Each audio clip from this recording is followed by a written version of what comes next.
और कहते हैं कि आप एक ऐसा चीज है जब दो भावनाओं को एक दूसरे से मिलता है तो इसमें आंखों का मिलन जरूरी होता है। मैं आज मेरे परिवार के बीच में उपस्थित हुआ हूँ और मैं सबको प्रणाम भी किए करता हूँ।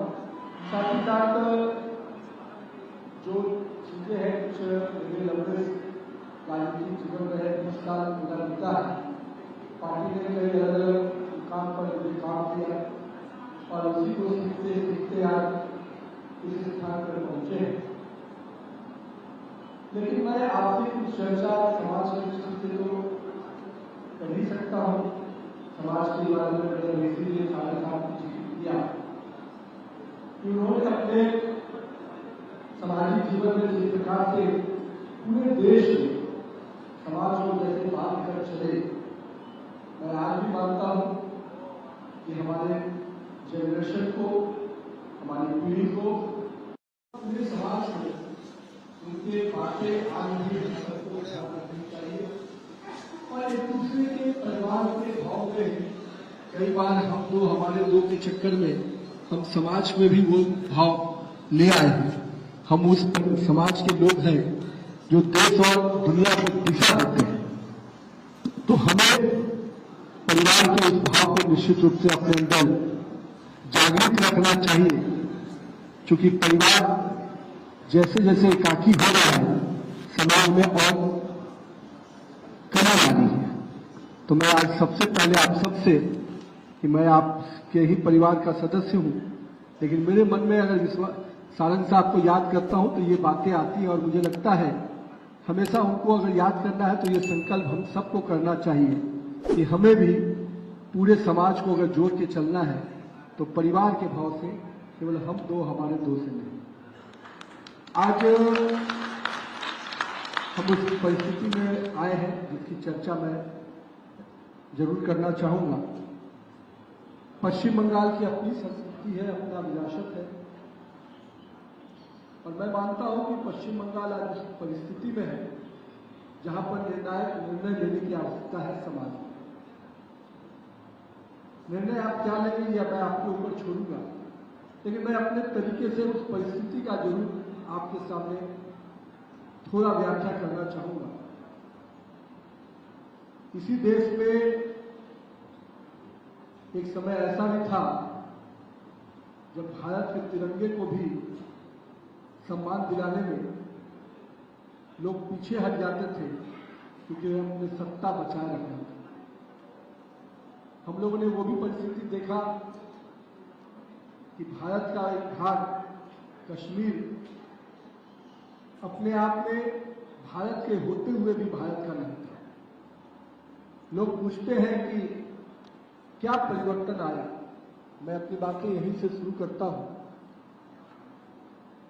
माननीय हमारे नेता माननीय प्रधानमंत्री नरेंद्र मोदी जी ने 2014 के बाद के कालखंड की जो बदलाव है मैं उसी के बारे में आपके साथ चर्चा करूं, क्योंकि मेरा भी राजनीति के उसी कालखंड में काम करने का मौका मिला और मैंने देखा कि एक भारत 2014 के पहले का था और एक भारत 2014 के बाद का है।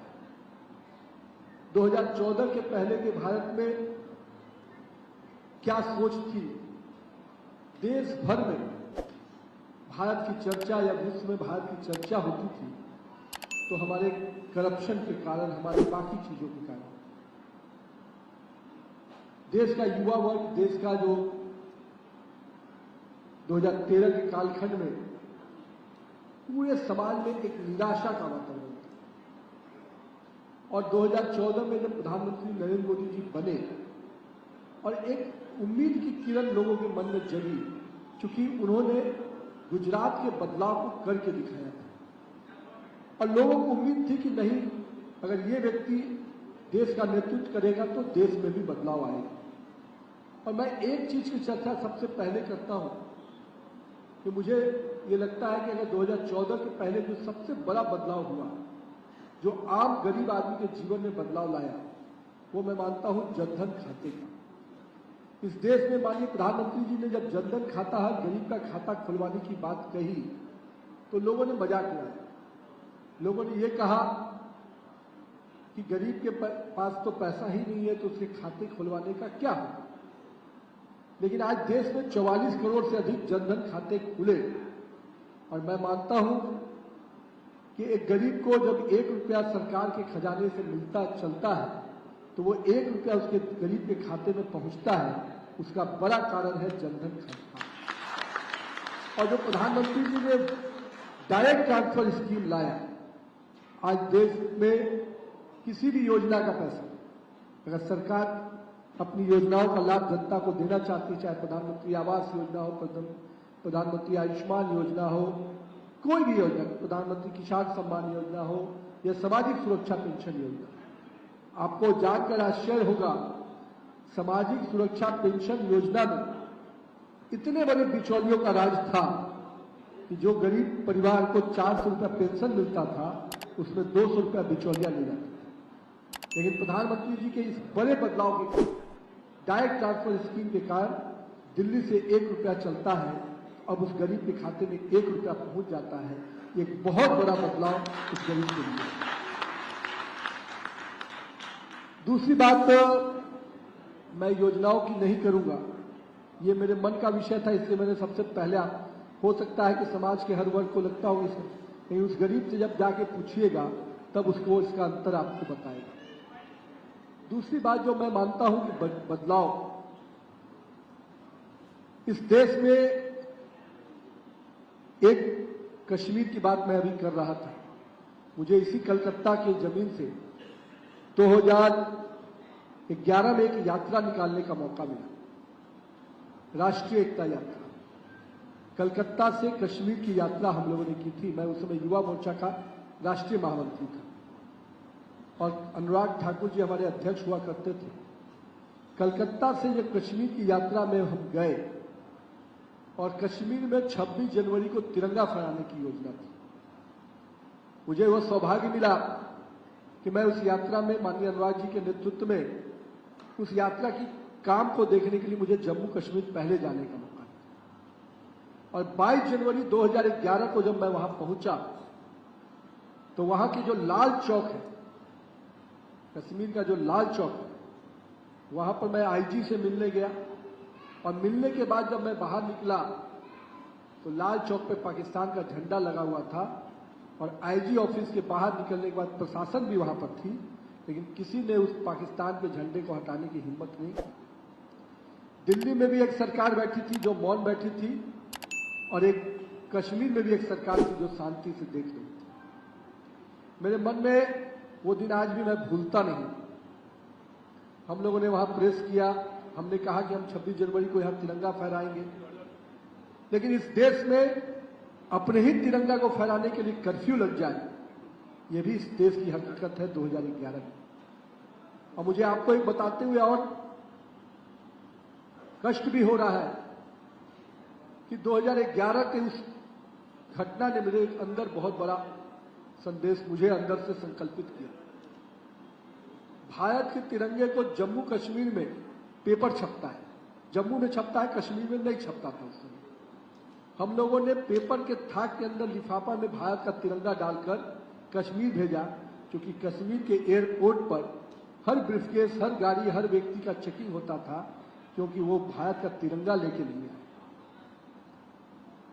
और 2011 की वो कार्यक्रम हुआ, घटना कार्यक्रम जो भी हुए, लेकिन अब वही कश्मीर का लाल चौक जब भारत के तिरंगे से लहराया नजर आता है तो अंदर से संतुष्टि होती है।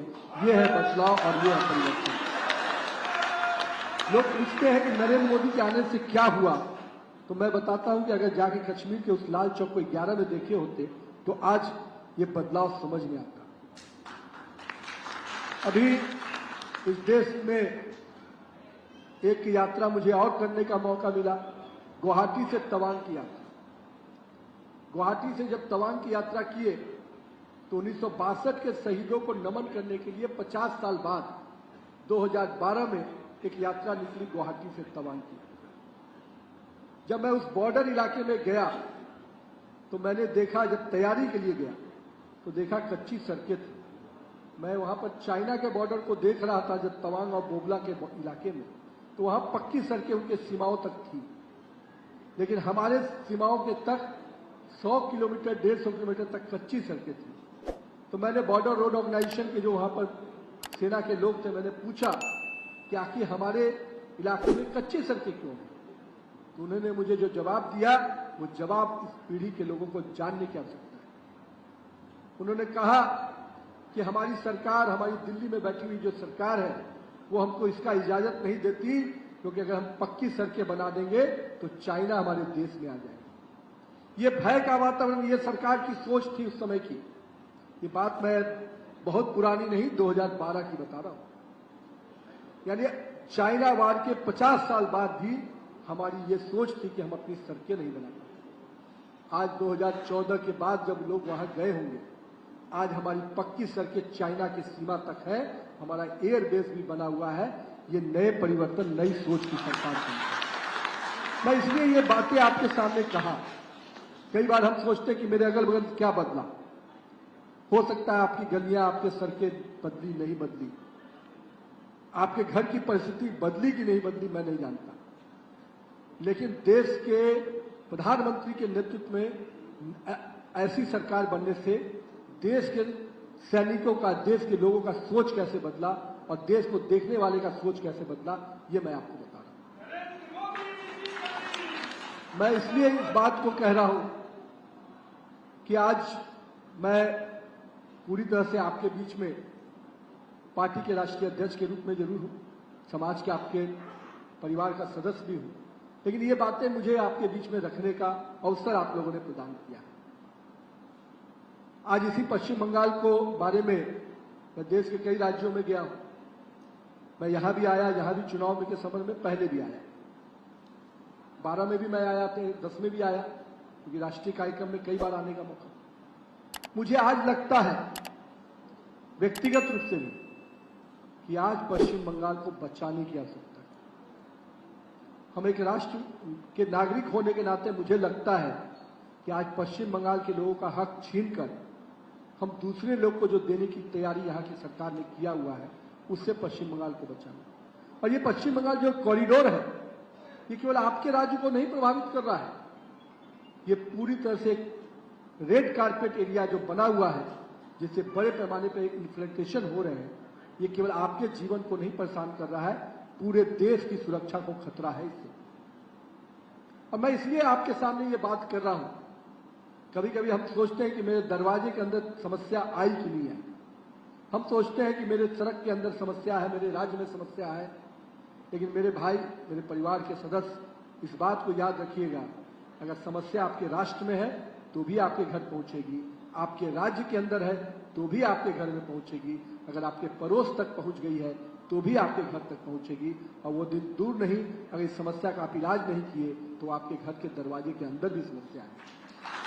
इसलिए मैं आपसे कहता हूं कि हम लोग कभी कभी सोचते हैं कि आखिर ये विषय हमारे लिए क्यों। हम बोलते हैं तो लोग हम लोग भारतीय जनता पार्टी को कहते हैं कि ये तुष्टीकरण करते हैं, ये वो करते हैं। अरे मैं तो कहता हूं कि जो इस देश के नागरिक हैं, जिसने इस देश में जन्म लिया, उसके सबका पूरा हक है, लेकिन हम विदेशियों को हक देने के लिए अपने देश के लोगों का हक नहीं छीन सकते। इसलिए इस विषय पर आपको जरूर सोचने की आवश्यकता है। दूसरी बात, पश्चिम बंगाल के बारे में बंगाल प्राइड की बात आती है। मैं भी मानता हूं कि हर राज्य का अधिकार है अपने प्राइड के साथ आगे बढ़ने का, नेशनल प्राइड और उसके बाद स्टेट प्राइड, कहीं कोई गलती नहीं। लेकिन भारतीय संस्कृति की यही खूबसूरती है, भारत गणराज्य की यही खूबसूरती है कि हम सभी राज्यों के संस्कृति को मिलाकर भारतीय संस्कृति करते हैं। हम किसी एक राज्य की संस्कृति के आधार पर भारतीय संस्कृति नहीं करते हैं। लेकिन आपको सोचना जरूर होगा कि क्या आज पश्चिम बंगाल की संस्कृति वही रूप में है जिसके लिए जानी जाती थी? इसकी जो विरासत थी, इसका जो वैभव था, क्या वो आज है? यहां की कला, यहां का संगीत, यहां के कवि, क्या आज 20-25-30 सालों में वो चीजें निकल रही है? हमारे ही बिहार में मिथिला पेंटिंग एक समय सरकार के नहीं होने से, अलग अलग चीजों के रहने से पूरी तरह से ध्वस्त हो गया था। और मैं आपको बता रहा हूं, पिछले 20 वर्षों में मिथिला के इलाकों में जो छोटा कारीगर भी है, बड़ा कारीगर भी है, उसको भी प्लेटफॉर्म मिलने लगा। आज मिथिला पेंटिंग पूरे देश और दुनिया में अपना अलग स्थान बना रही है। ये परिवर्तन है।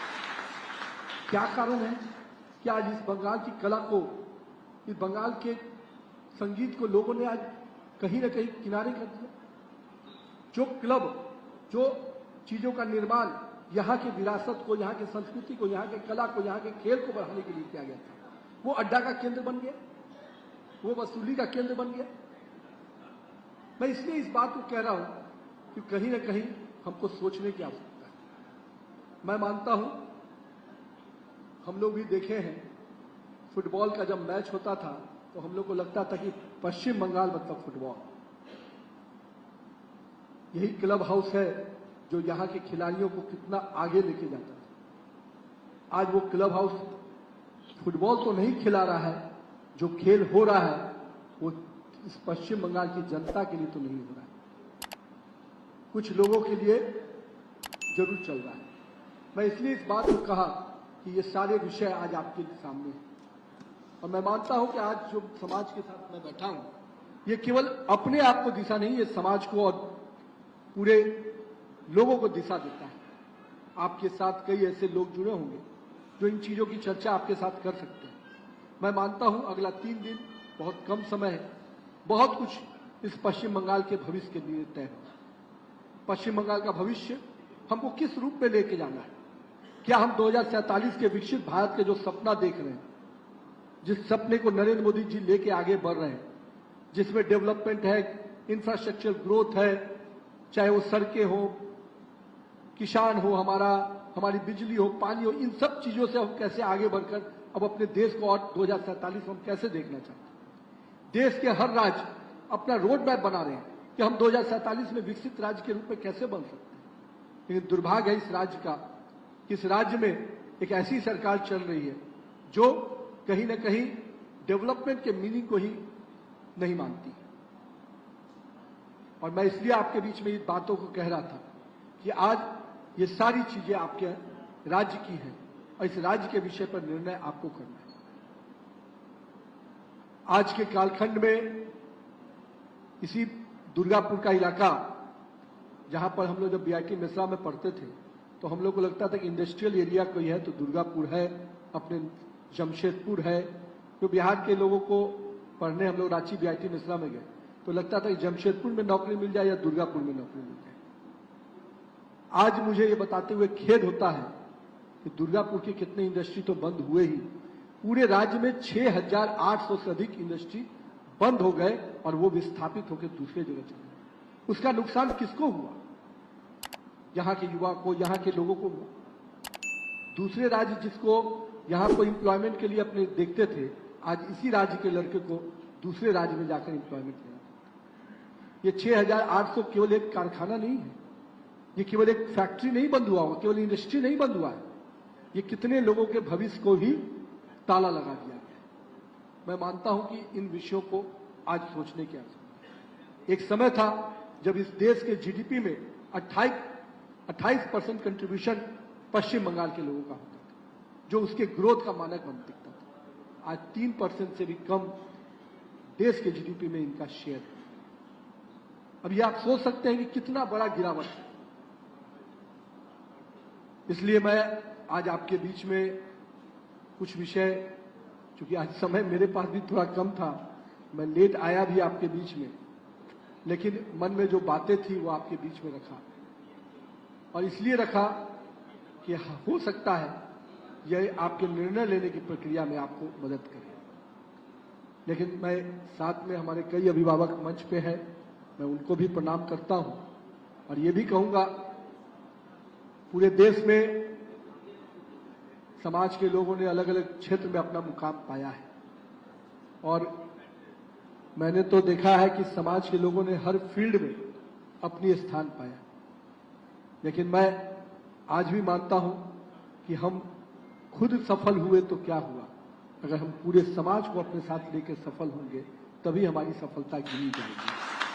तो हम सबको व्यक्तिगत सफलताओं के साथ साथ अपने समाज, अपने इर्द गिर्द के लोगों को भी आगे लेकर चलना पड़ेगा, तभी ये सफलता हम सबको समाज के रूप में नजर आएगी। साथ ही साथ मैं बड़ी संख्या में मेरी माता शक्ति भी हैं और आज मैं इतना जरूर कहूंगा कि नरेंद्र मोदी जी की सरकार ने महिलाओं को सुरक्षा, सम्मान, स्वाभिमान और अब हिस्सेदारी की बात है। कई ऐसी योजनाएं हैं जिसकी मैं चर्चा कर सकता हूं, लेकिन मैं इन 3 शब्दों से कहूंगा कि आज प्रधानमंत्री ने उज्ज्वला से लेकर प्रधानमंत्री शौचालय योजना से लेकर लखपति दीदी तक महिलाओं के लिए अनगिनत प्रधानमंत्री आवास योजना में गृह स्वामी उनको बनाना, कहीं न कहीं महिलाओं की सुरक्षा, सम्मान, स्वाभिमान को देखा है। और जिस प्रकार से नारी बंधन योजना को प्रधानमंत्री जी ने बढ़ाने का प्रयास किया, उसको आगे लाने का प्रयास किया।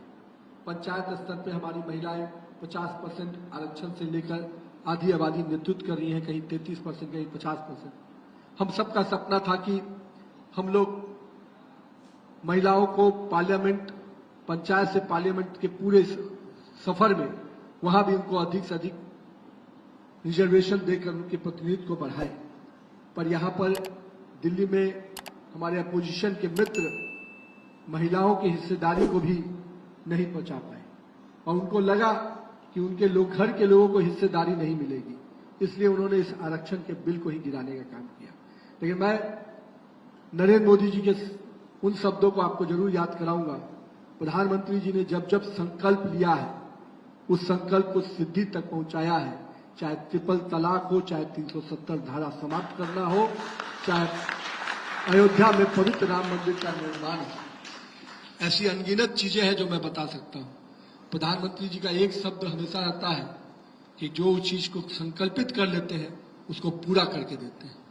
और मैं आज अपनी माता बहनों के सामने स्पष्ट कहता हूं, आप निश्चिंत रहिए, नरेंद्र मोदी जैसा नेतृत्वकर्ता हम लोग के साथ है।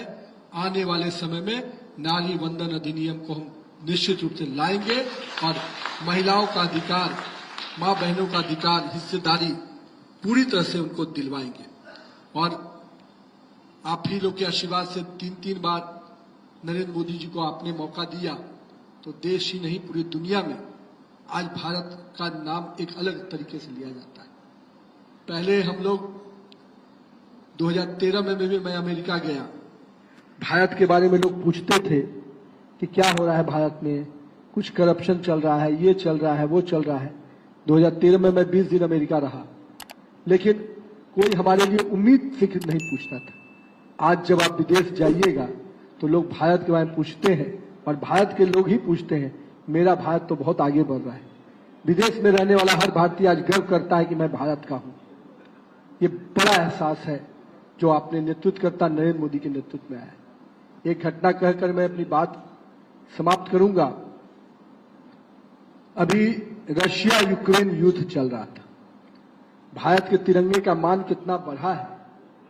रशिया यूक्रेन युद्ध चल रहा था, माननीय प्रधानमंत्री जी ने दोनों राष्ट्राध्यक्षों से कहा कि मेरे भारत को लोगों को मुझे निकालना है, मुझे 24 घंटे का सीज फायर चाहिए। तो यूक्रेन के राष्ट्राध्यक्ष ने पूछा कि आखिर भारत के लोग निकलेंगे तो हम कैसे जानेंगे भारत के लोग। तो बोले कि भारत के तिरंगे के साथ जो निकलेगा वो भारतीय होगा। और मुझे बताते हुए खुशी है, कई पाकिस्तानियों ने भी भारत का झंडा उठा लिया, क्योंकि भारत के तिरंगे में इतना महत्व हो गया है कि जो भारत के तिरंगे के साथ है उसको निकलने की अनुमति मिल रही है। ये बदलाव छोटा नहीं है, एक व्यक्ति का या एक समूह का नहीं है, ये पूरे देश का मान बढ़ाने वाली बात है। मैं इसलिए कहता हूं, हमारे नेतृत्वकर्ता ने इस देश को एक सही दिशा पर लेकर चलने का संकल्प लिया है और ये लंबी लड़ाई है। अगर हम 2047 का सपना देख रहे हैं तो वो सपना पश्चिम बंगाल के लोगों का भी सपना बने, तभी हम सफल हो पाएंगे। सबका आशीर्वाद का आकांक्षी होते हुए मैं अपनी बात समाप्त करता हूं। बहुत बहुत धन्यवाद।